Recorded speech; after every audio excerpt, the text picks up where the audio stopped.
আমরা জাতীয়তাবাদী ছাত্র দল বলতে চাই, আমরা দীর্ঘ 17 বছর এই ফ্যাসিস্ট বিরোধী আন্দোলন করেছিলাম। আমরা কিন্তু ওই লুঙ্গির ভিতরে ঢুকে থেকে কখনো যুবলীগ ছাত্রলীগ করি নাই।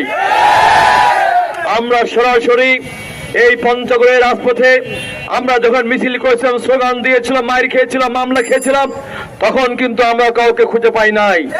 এমনকি ঢাকার রাজপথে আমরা মিছিল স্লোগান করেছিলাম, তখনও কিন্তু কোনো গুপ্ত সংগঠন, ওই লুঙ্গির তলে সংগঠন খুঁজে পাই নাই।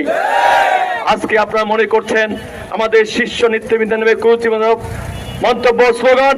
আমার প্রিয় নেতা এই 54 বছরে যে মানুষটিকে সর্বদলীয় ভাবে, যার শাসনামল, যাকে শ্রদ্ধা করে এবং শ্রেষ্ঠ শাসক হিসেবে যে সময় তাকে খ্যাতি অর্জন করতে পেয়েছেন, সেই মানুষটাকে নিয়ে, যিনি একটা সময় বাংলাদেশের সেনাবাহিনী প্রধান ছিলেন, বাংলাদেশের রাষ্ট্রপ্রধান ছিলেন, স্বাধীনতা ঘোষক ছিলেন, তার ছবি অবমাননা করা আপনারা মনে করেছেন এখানে পার পেয়ে যাবেন।